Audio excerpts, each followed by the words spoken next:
saja rahmat Allah Subhanahu wa taala. Alhamdulillahilladzi ahyana ba'da ma amatana wa ilaihin nusyur. Alhamdulillah, setelah kita tidur dan dibangkitkan kembali oleh Allah atas izin dan kuasanya, alhamdulillah kita dapat menunaikan kewajiban kita selaku hamba abdi Allah Subhanahu wa taala, yaitu salat subuh berjamaah di rumah Allah Subhanahu wa taala. Tidur merupakan adik kandung daripada kematian. Maka wajar kalau ada orang tidur kadang tidak bangun-bangun kembali. Bukan ngantuk, kemungkinan gak kembali lagi seperti itu. Artinya habis masa aktifnya. Sama hanya kalau kita punya kuota, habis kuotanya. Kalau nggak diisi lagi, nah wassalam. Nah, tapi kalau sudah masih diisi, alhamdulillah seperti itu. Kalau manusia ajalnya sudah dibatasi oleh Allah Subhanahu wa taala. Kemudian daripada itu,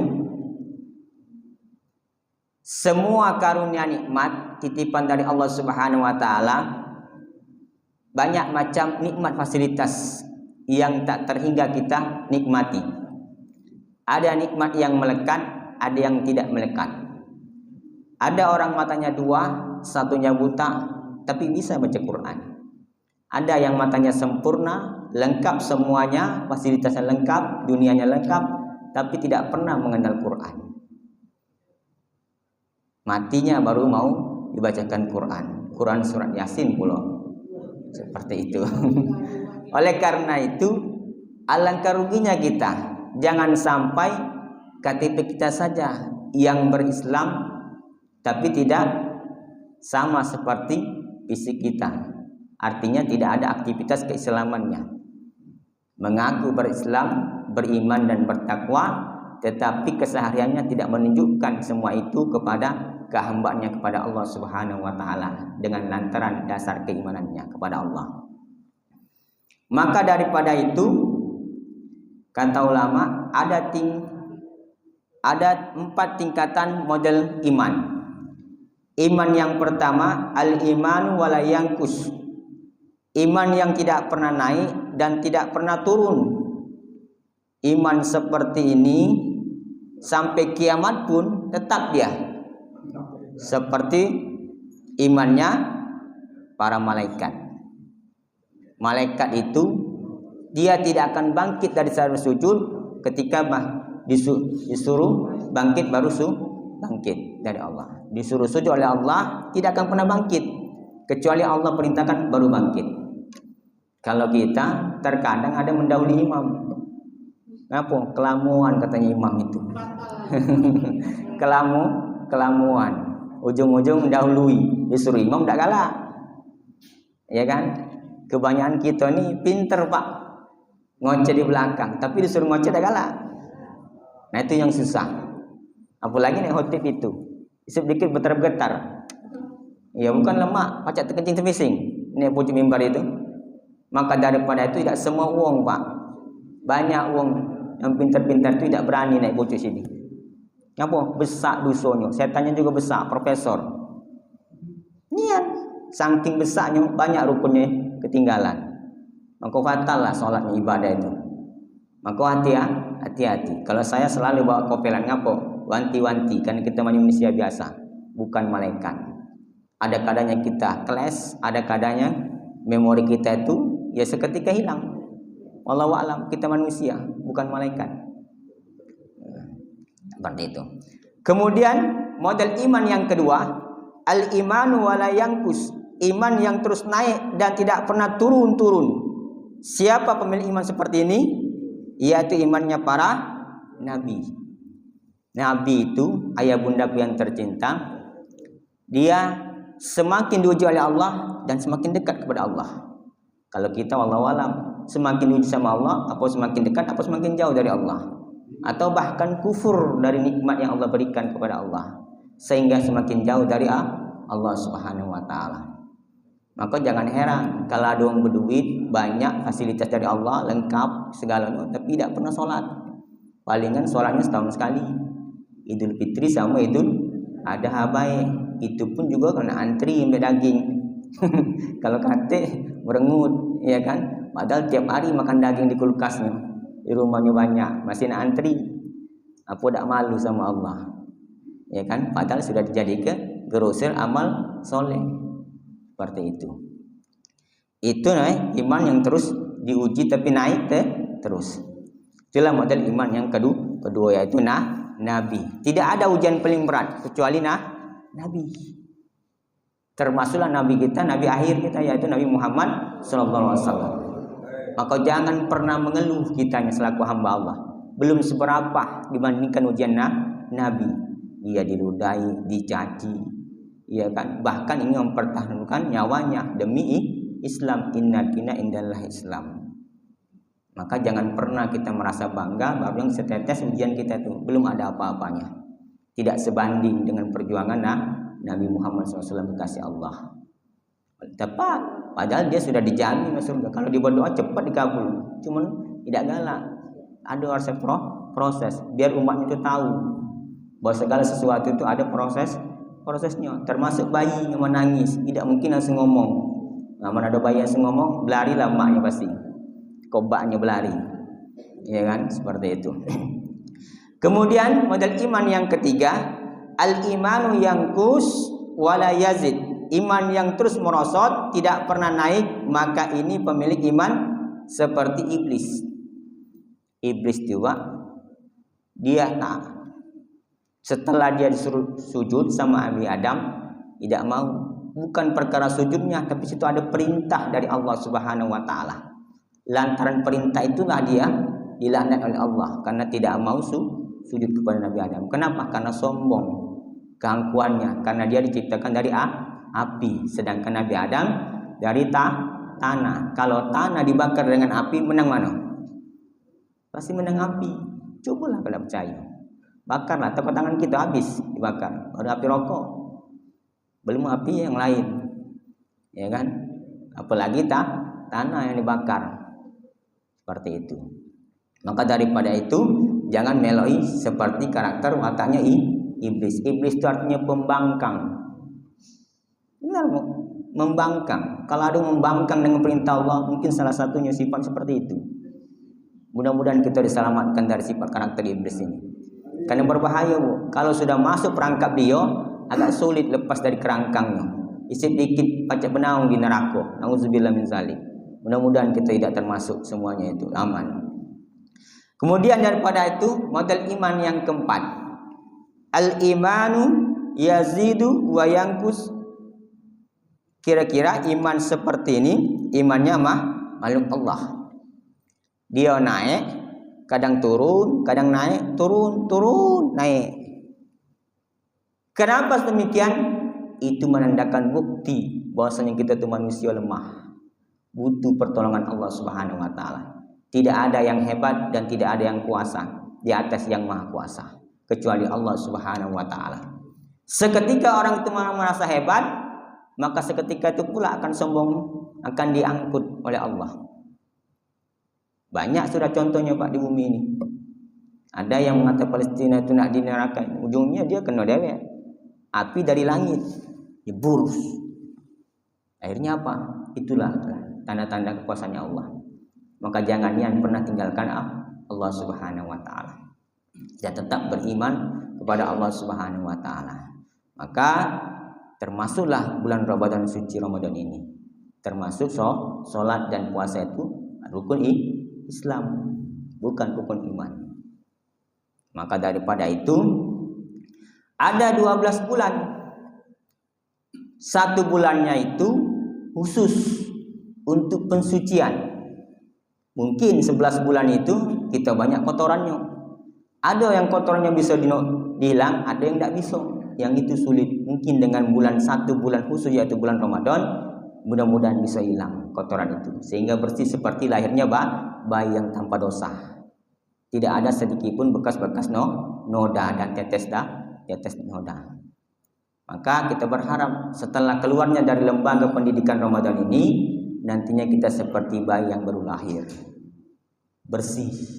Makanya fitrah, ya kan, kembali ke fitrahnya fitri, seperti itu. Ketemu ke Idul Fitri. Nah, minta maaflah sebelum Idul Fitri, jangan Idul Fitrinya minta maaf. Pada waktu kapan pun bisa minta maaf. Tidak mesti nunggu-nunggu waktu tertentu. Di 10 Sa'ban baru nak minta maaf. Harusnya jauh-jauh hari sebelum ajal tiba minta maaf, karena tidak tahu ajalnya kapan pun di mana pun bisa dimulai oleh Allah Subhanahu wa taala.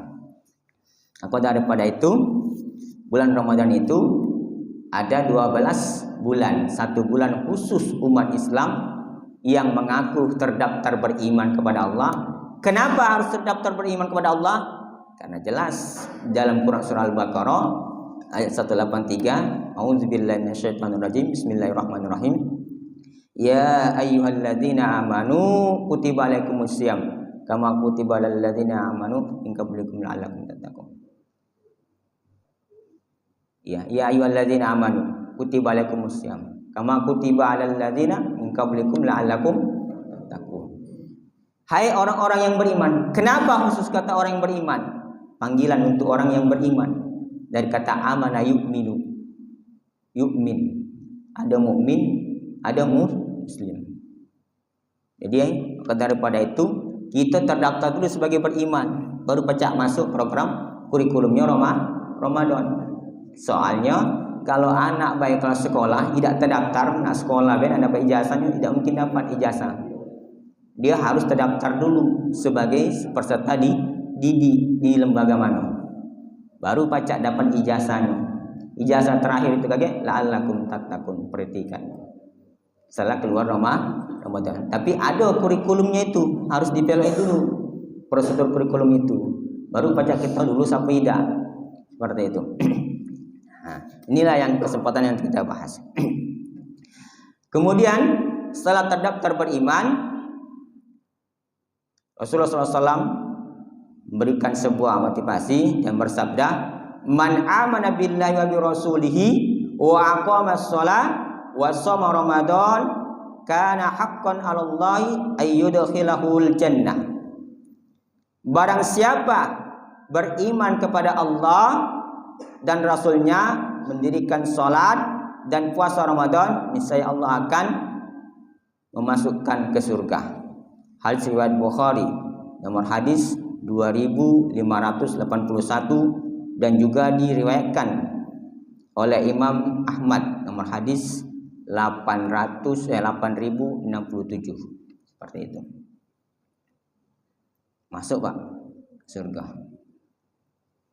Maka jangan tidak sholat, tidak puasa. Ini salah satu penyebabnya orang masuk surga. Lantaran dengan dasar keimanannya kepada Allah, dia kerjakan perintah sholat, dia kerjakan puasa. Maka ada dua hadis. Hadis yang pertama disebutkan Rasulullah SAW, man qoma, ujungnya sama pasti. Yang kedua man soma. Man qoma itu mendirikan malam-malam Ramadan itu, termasuklah bagian sholat. Maka malamnya itu kita lah sholat duluan, ibadah sholat, ibadah khusus, sholat kepada Allah. Nah, ada yang sholat 5 waktu, sholat sunat isya, kemudian sholat tarawih, sholat witir, malamnya sholat taubat, dan itu sholat tahajud. Jangan ditinggalkan itu. Paling tidak pernah melaksanakan di bulan Ramadan. Apalagi sini 2 kali lipat dan lebih bahkan yang ganjarannya untuk di bulan Ramadan ini. Semua amal soleh yang kita kerjakan itu lebih ganjarannya di bulan suci Ramadan. Namanya saja bulan suci. Berpeluang untuk memasukkan kita ke surga dengan cepat insyaallah. Asal kita benar, sholatnya benar, puasanya benar, seperti itu. Itu. Kemudian itu tadi. Maka man qama ramadhana imanan wa ihtisaban ghufira lahu ma taqaddama min dzambi. Ma di sini ma tanpa batas. Tidak ada, semua dosa-dosa yang lalu diampuni kecuali syirik atau menyekutukan Allah atau menduakan Allah atau menyembah selain Allah Subhanahu wa taala. Maka itulah yang tidak akan selamat. Maka batal keimanannya. Jangan kita menyembah selain Allah, jangan minta selain pada Allah. Ya, maka adukan permasalahan kita kepada Allah Subhanahu wa taala. Yakinlah Allah itu tidak melihat strata sosialnya. Siapapun yang meminta kepada Allah, insya Allah akan dikabulkan. Sepanjang permintaannya itu dengan rasa keimanan dan kebaikan dunia dan akhiratnya, insya Allah. Wudu'uni astajib lakum. Kata Allah, mintalah, nanti aku perkenalkan apa yang kamu inginkan. Maka jangan tidak minta sama Allah. Ya, seperti itu. Jangan nak minta warisan baik, ya kan? Susah juga kita nih, banyak nak minta warisan baik, tapi minta warisan dari wali-wali tak kalah. Minta warisan Nabi dari keilmuannya, ya kan? Tak kalah. Kalau harta cepat, sisip dikit mati terkejut gara-gara ngurusi harta itulah tak sudah. Nian banyak orang mati terkejut gara-gara harta, sampai ini hari dapat teguran. Gara-gara harta baik tak sudah. Padahal besoknya nak mati, tidak dibawa juga. Masih disedekahkan juga, tidak tahu sedekahnya kemana, ya kan? Seperti itu. Maka jangan terlalu serakah. Uang serakah itu tidak akan pernah beres hidupnya, baik di dunia, terlebih lagi di akhirat. Kenapa? Uang yang galak ngambil kaplingan uang tidak jelas. Uang serakah itu zolim.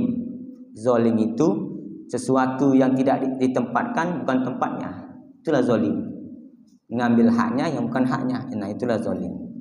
Maka jangan sampai kita menzolimi diri kita, kakak adik beradik kita, kedua orang tua kita, atau sepupu dan ponakan kita, atau tetangga kita. Jangan ya. Sekilan pun itu akan berdampak dengan kehidupan sehari. Apalagi kalau dia tidak ridho, tahu uangnya tidak ridho, sudah matilah gitu. Ditagihnya di akhirat kaget.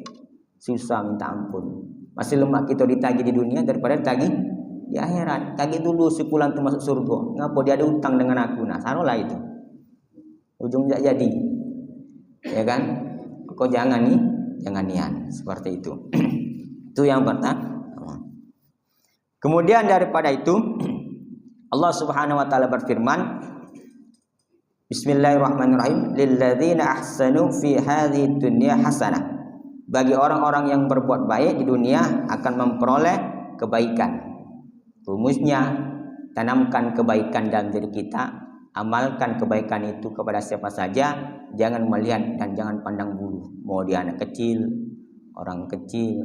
orang besar, orang sederhana, atau orang yang tidak berdaya sekalipun. Jangan pernah berpikir meminta imbalan. Tapi dengan kebaikan kita itu Allah ridho dengan kita. Kalau Allah sudah ridho, cepat bu, ayah bunda. Tidak ada kesekat doa kita itu kepada Allah Subhanahu wa taala. Kenapa? Karena keridhaan Allah sudah membersamai kita. Kalau Allah sudah ridho, tidak ada yang bisa menghalangi. Termasuklah contoh seperti anak kita kalau nikah, minta restu, ridho dari kedua orang tuanya. Kalau orang tuanya sudah ridho, tidak ada yang bisa menghalangi. Monggo lah mamangnya, aku yang punya anak, iya kan?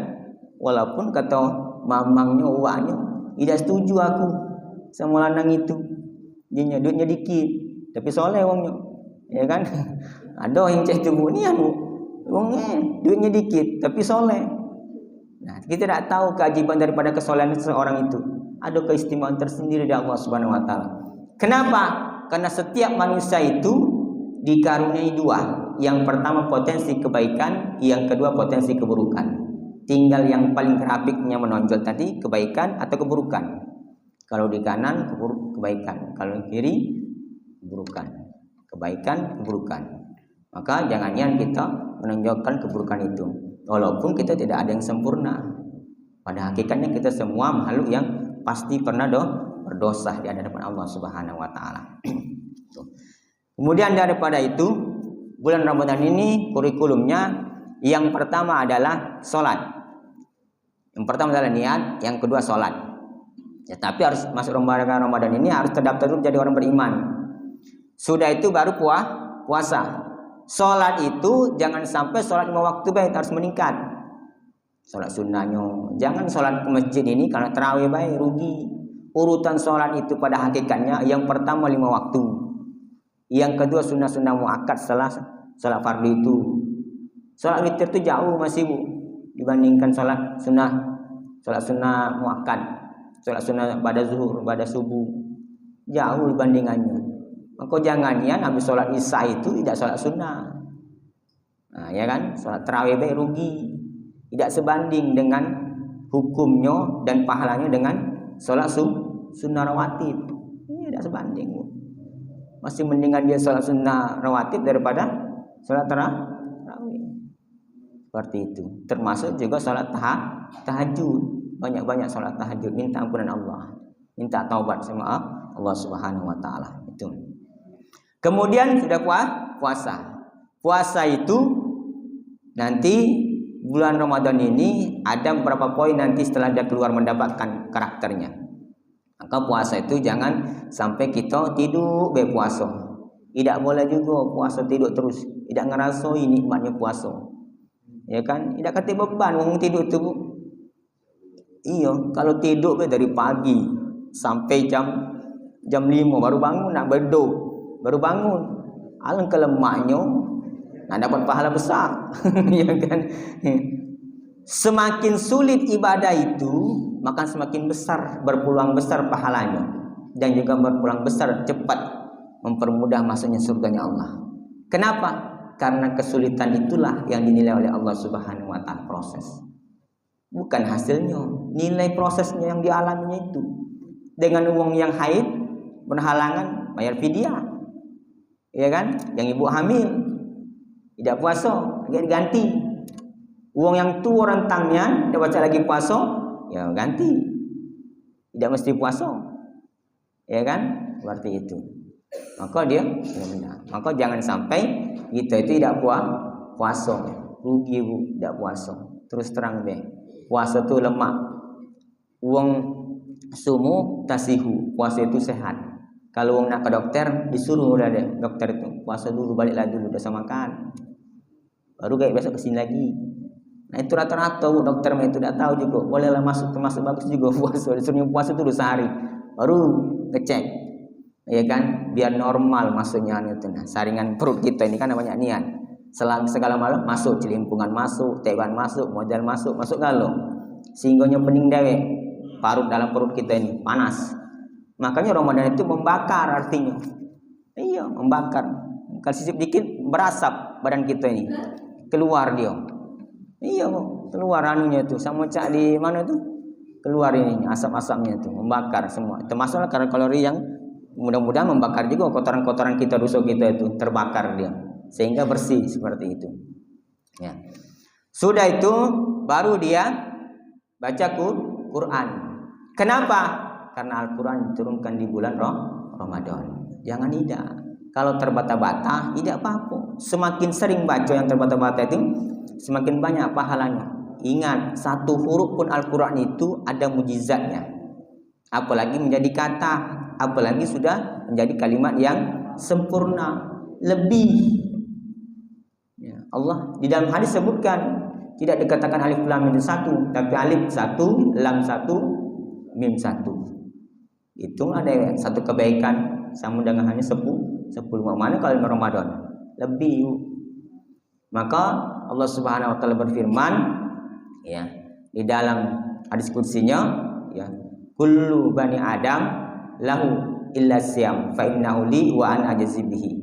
Setiap amal anak Adam itu, manusia itu, hamba Allah itu, untuknya illa siyam, kecuali puasa, fa innahu li wa ana ajzi bihi. Maka untukku dan akulah yang akan langsung memberikan ganjarannya. Itu hadis qudsi firman-Nya Allah. Seperti itu. Maka orang puasa itu antara dirinya yang tahu kita puasa ni anapun tidak, dirinya hanya kepada Allah. Baca baik kita makan diam-diam di rumah makan. Rumah makan standby puluh ini hari. Tidak ngerti juga aku.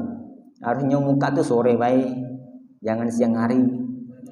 Ayo, yang kira-kira halangan masak di rumah. Mendai dah baca masak. Ya dah. Rugi juga dah baca masak daripada beli, malu-malui baik. Ya kan seperti itu, benar Bu. Iya, kadang yang beli masakan juga dah pula sempurna masakan. Kadang dia bekas cuciannya satu ember itulah nyuci piring apa sebagainya. Iya kobokannya itu. Maka daripada itu hati-hati kalau aku lemak masak di rumah itulah, berijo lah, penting ada bumbunya. Seperti itu. Maka jangan terkecoh dengan seperti itu. Kemudian setelah baca Quran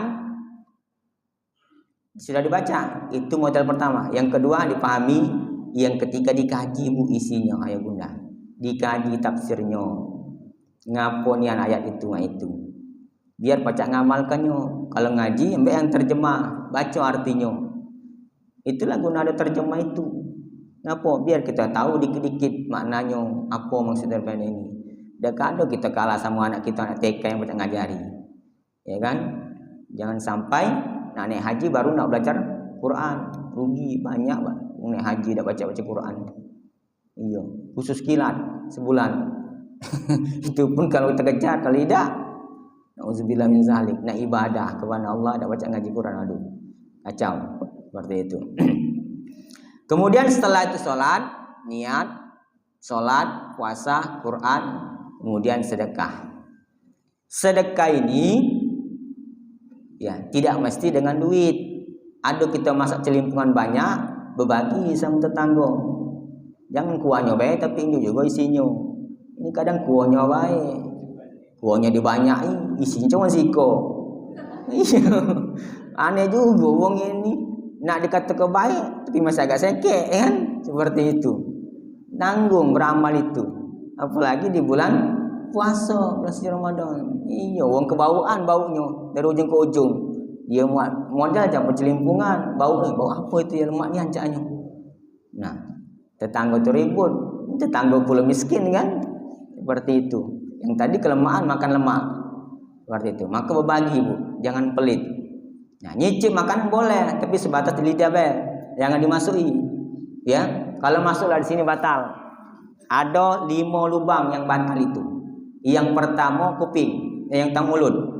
Kalau masuk sesuatu dalam mulut batal. Yang kedua adalah hidung. Hidung kalau masuk banyu, maka janganlah berenang dulu, kaget lagi berenang tu. Nah, mandi juga hati-hati. Agak masuk wuduk dah dulu ini kan. Tuh. Kemudian kuping 3. Nah, kalau kuping masuk banyu, hati-hati menyendok banyu itu. Kemudian yang di bawah, 2 lubang di bawah itu, kemaluan ataupun yang pembuangan kotoran itu. Kalau itu disengaja dimasukkan, batal. Jak katik cerita. Maka kalau cebok tu main ini baik, jangan main ini. Nah, main ini baik. Apa? Batal. Bukannya apa? Hati-hati. Uji kita tidak batal, tahu-tahu selama kita puasa tidak sah, ya kan, batal. Oleh karena itu 5 lubang itu hati-hati, seperti itu. Jadi, kemudian setelah sedekah, ya, sedekah baru apalagi itikaf. Jangan tidak itikaf masuk masjid ini dari rumah, nawaitu itikaf fil masjid fi hadzal masjid lillahi taala. Aku niat itikaf di masjid karena Allah taala, sudah. Walaupun itikafnya sejenak, sudah masuk kategori dapat pahalanya. Ketimbang kita tidak niat-niat, tidak apa-apa. Nah, itikaf seharian cak uang yang bisanya tu sulit. Ada budak besar ada urus, ada budak kecil ada urus kan. Berarti ada urus galau. Terutama ibu-ibu banyak ada diurus. Ya, seperti itu. Nah, kalau bapak-bapak mungkin mantau dia ngontrol. Ya kan, seperti itu. Maka jangan yang kita itu tidak itikaf. Nah, paling tidak sebentar jadilah, seperti itu. Nah, itikaf itu apa yang dikerjakan? Bisa sholat sunat, taubat, ya kan, berzikir seperti itu. Subhanallah, walhamdulillah, wala ilaha illallah, wallahu akbar. Aku galak itu. Kadang istighfar 100 kali. Oke, baca selawat Nabi 100 kali. Kemudian baca la ilaha illallah 100 kali. Coba dawamkan. Iya, belum nampak keutamaannya, Bu, keistimewaannya. Tapi kalau sudah sering dawamkan, itu akan berdampak suatu saat. Belum kelihatan. Sesuatu itu amalan itu akan kelihatan khasiatnya kalau sudah istiqomah didawamkan. Mustahil wong-wong wali-wali itu tidak ada berdampak dengan amal solehnya. Karena dia istiqomah didawamkannya terus. Seperti itu. Baru ada hasilnya seperti itu. Kemudian setelah itikaf baru dia zakat. Nah, zakat ini jangan tidak zakat yang hartonya. Kemudian zakat fitrah juga. Nah, kalau ada anaknya yang merantau tidak dizakat ke di sini, harus izin sama anaknya. Nah, aku zakat ke di sini yo, sama umat. Kamu adik-beradik harus ngomong. Jangan sampai di sanalah dia berzakat juga. Ya kan, zakat fitrah harus izin. Apalagi kalau dia sudah berkeluarga. Biarkanlah. Ya seperti itu. Jangan juga digabung terus. Jangan dipeloi terus anak tuh. Biarlah dia mandiri. Ya kan? Yang penting diingatkan, jangan lupa berzakat fitrah. Zakat fitrah itu kalau saya lebih setuju pada beras, makanan pokok. Adapun uang yaitu Imam Hanafi. Yang 3 itu cuman itu tadi membenarkan makanan pokok.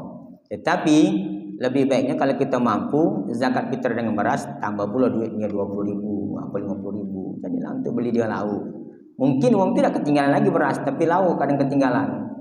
Ya kan? Maka ditambah, tidak apa-apa Bu. Niatkan aja. Allah tahu. Mudah-mudahan dengan keajaiban kita melebihkan itu Allah berikan keistimewaan. Lagian pula setahun sekali, tidak tiap hari, ya kan? Anu kesekeknya setahun sekali, pelitnya. Pelit sama Allah, pelit juga kagak. Saro puluh kagak di sana, kagak di akhirat. Apa? Ya kamu pelit di dunia. Itu. Maka jangan pelit-pelit sama Allah kalau urusan ini. Maka harus baik-baik. Maka Allah akan memudahkan urusan kita di dunia. Termasuk matinya kagak mudah, gampang, tidak susah. Ya kan, ada mati ngejut, jelit matonya Pak. Yang susah itu yang serba salah itu yang nak mandi kenyo, manalah mandi kenyo wong ini. Mata terjelit. Iya, ada mati terjelit. Jika ada 2 kemungkinan, beban hidup terlalu berat. Yang kedua mungkin banyak dari ridho kepada dia. Zolim sama wong tuanya, apa mertuanya, apa istrinya, apa suaminya, sebaliknya seperti itu. Maka jangan niat seperti itu. Maka dikit mati terjelit. Nah, mati terjelit itu susah, Pak. Serba salah, kasihan yang mandikannya itu. Dia pening palanya, mana lah pacak nutupi matonya itu. Iya. Kalau udah tutup mana ngantarnya ke kuburan. Dikit bangun dia. Awan bangun Bu, ayo bunda. Aku yakin lah, teko yang mandikannya berlari, apalagi yang nyingoknya. Iya lari birit pasti. Iya kan? Ada dah ayah bunda pernah terdengar ada orang mati, mata tidak tutup, begitu lompat kucing hidup, dijelin matanya bergerak, nah jinya, nah itu Allah alam benar apa tidak, mitos apa mana itu kan, seperti itu. Nah, kucing hidup, ya hidupnya kucingnya yang hidup, bukan uangnya. Seperti itu. Seperti itu. Maka daripada itu hati-hati. Nah, ketika di kuburan ngantar ke, jangan pula kuburan itu jadi asbab. Ini banyak kadang ngudut pula, wong berdoa dia ngudut. Jadi kena asbab tempat kuburan wong. Iya Pak, sudah diduduk tengkengi, jadi kena asbab pula, ngudut pula, ngojor pula kakinya. Nah, jiku. Iya. Jadi kalau kau mati itu Pak, ayah bunda memang tidak berharga lagi. Kalau jasad dengan ruh ini sudah berpisah, tidak berharga lagi. Tekong yang mati di jalanan itu kati harga. Ngapo? Karena jasad dan ruhnya berpisah sudah kati harga. Sama cak buntang lain jatuhnya itu. Itulah kita tuh lagi hidup itulah berharganya. Kalau mati, wassalam. Ya kan? Tidak tahu gitu. Apanya kita mati diurus uang apa tidak? Yang mati duluan itu lemak lah diurus. Nah kita yang terakhir. Allah alam apa yang ngurus apa tidak. Isip dikit anak dak kata ngurus belari kalau ngambil hartonya we. Ya kan banyak Bu, gara-gara harto belari anaknya, emaknya, ubahnya mati lantak aja. Nah, kalau kita lah sudah tua, jangan banyak tingkah sama anak. Agak belari tak diurusinya. Susah Bu, benar Bu. Kalau banyak tingkah itu tidak diurusinya, sedangkan Pak RT tidak berani dengan umur kenapa harus izin dulu sama anak beranaknya. Tidak baca, mana ayat ini. Kalau anak beranak tidak izin dari dona, siapa juga kan harus izin. Segala sesuatu ada izinnya. Tidak baca itu masing-masing. Maka daripada itu jangan sampai kita ini. Kemudian ada amalan yang memang khusus. Nah ini, ya, yaitu setelah sahur jangan tidak istighfar. Jadi habis makan sahur sudah niat lagi, walaupun sudah niat tadi habis tarawih, niat lagi dalam hati. Aku niat makan sahur untuk puasa besok di bulan Ramadan ini, mulai dari fajar subuh sampai terbenamnya matahari azan maghrib. Lillahi karena Allah Ta'ala. Sudah dengan al-mati. Jangan tidak niat lagi seperti itu. Walaupun ada yang membenarkan cukup sekali itulah dalam 1 bulan. Tapi kalau saya niat tetap niat lagi seperti itu, perbaharui. Istighfar, ya, hum yastaghfiruna, orang yang istighfar itu insyaallah akan dimudahkannya, dibukakan. Ada sesuatu permasalahan itu yang tidak bisa dibuka kecuali dengan istighfar dan selawat Nabi. Engkau jangan tidak istighfar habis sholat subuh, habis sahur itu. Jangan sahur tidur sebentar sambil nunggu subuh. Jangan. Kalau baca sholat tahajud, walaupun sudah melok sholat witir tadi misalkan. Usah lagi sholat witir, sholat tahajud, tidak apa-apa. Seperti itu. Aku sholat tahajud lagi pun terserah. Nah, 2 rakaat, 2 rakaat lagi 4, termasuk sholat duha seperti itu. Jangan tidak. Nah, istighfar minimal 100. Nabi itu ke istighfarnya paling dikit itu disebutkan dalam hadis kalau bukan 70 100. Nabi yang sudah dijamin masuk surga, lah kita tidak terdaftar di Quran, ya kan? Tidak katik nama kita di Quran, tidak pula ada jaminan garansinya kan? Katik garansi siapa, ya kan? Tidak jelas, belum jelas. Bayangkan Bapak seperti itu. Kita semua belum ada kejelasan. Apa kita ni dapat garansi, apa tidak. Wallahu a'lam bishawab, seperti itu. Oleh karena itu jangan tidak istighfar habis makan sahur itu. Jangan main HP, jangan yang lain. Istighfar be, fokus. Seperti itu. Istighfar itu bayangkan, astagfirullah, ya Allah ampunilah aku. Ya Allah ampunilah aku. Ya Allah ampunilah aku. Ya Allah ampunilah aku. Sambil baca Allahumma innaka afuwwun karim tuhibbul afwa fa'fu anni. Habis tarawih witir itu tarawih, setiap jeda selesai salam itu baca itu. Allahumma innaka afuwwun karim. Memang itu dianjurkan. Nah, ketemu Lailatul Qadar kaget, baca itu juga. Jelas Aisyah. Hadis dari Aisyah radhiyallahu anha, istri Rasulullah SAW. Banyak apa yang dibaca ketika bertemu Lailatul Qadar. Baca itu tadi. Artinya minta pengampunan yang penuh full kepada Allah. Nah, kita tidak tahu ampunan dari sekian banyak doa kita itu ampunan yang mana yang bakal terima. Nah, mudah-mudahan dengan seringnya beristighfar minta ampun kepada Allah, menangisi semua dosa-dosa kita, baik yang disengaja ataupun tidak, mudah-mudahan Allah Subhanahu wa taala ampuni dan Allah terima. Sehingga kita kembali menjadi fitrah nantinya insyaallah seperti itu. Oleh karena itu jangan sampai tidak istighfar. Kemudian terakhir, mana dapat la'alakum predikat la'alakum tattaqun itu ijazah. Yang pertama, melalui kurikulumnya. Yang pertama terdaftar, yang kedua niat, yang ketiga melalui kurikulum tadi itu. Nah, kalau kurikulum itu semuanya dilalui dengan baik dan benar dan sungguh-sungguh dan etikat niat yang sempurna, yang baik, maka insyaallah akan dapatkan predikat takwa. La'alakum tattaqun. Takwa itu artinya taat akan aturan Allah Subhanahu wa taala. Semakin dia taat sama Allah, semakin dekat kepada Allah, maka semakin cepat dikabulkan permohonannya kepada Allah. Kenapa? Karena dia dekat. Ibarat anak ada 5, sikok cuma paling dekat nian. Tidak percaya ibu pasti tahu anak ibu yang paling dekat nian. Yang sering minta duit. Yang sering minta duit atau yang sering disuruh. Ya kan? Sering disuruh dikasih duit. Nah, ada tuh lah. Nah, ada juga yang jauh, ngapo? Membangkang. Iya kan? Kadang baik, kadang ini kayak itu. Pasti dari anak sekian banyak anak itu pasti ada yang paling dekat. Mustahil tidak, termasuk dengan ayahnya, termasuk dengan ibunya pasti ada. Itu ada naluri itunya, tidak mungkin tidak. Mak itulah itu, sudah fitrahnya seperti itu. Nah, itu semua orang mengalami. Itu saja Pak yang ayah bunda yang tercinta yang saya bisa sampaikan. Mudah-mudahan bermanfaat. Setelah ini kalau nak itikaf, nak baca Quran boleh, nak istighfar boleh, seperti itu. Demikian yang bisa sampaikan. Burung Nuri, burung Nawasi, cukup sekian dan terima kasih. Assalamualaikum warahmatullahi wabarakatuh.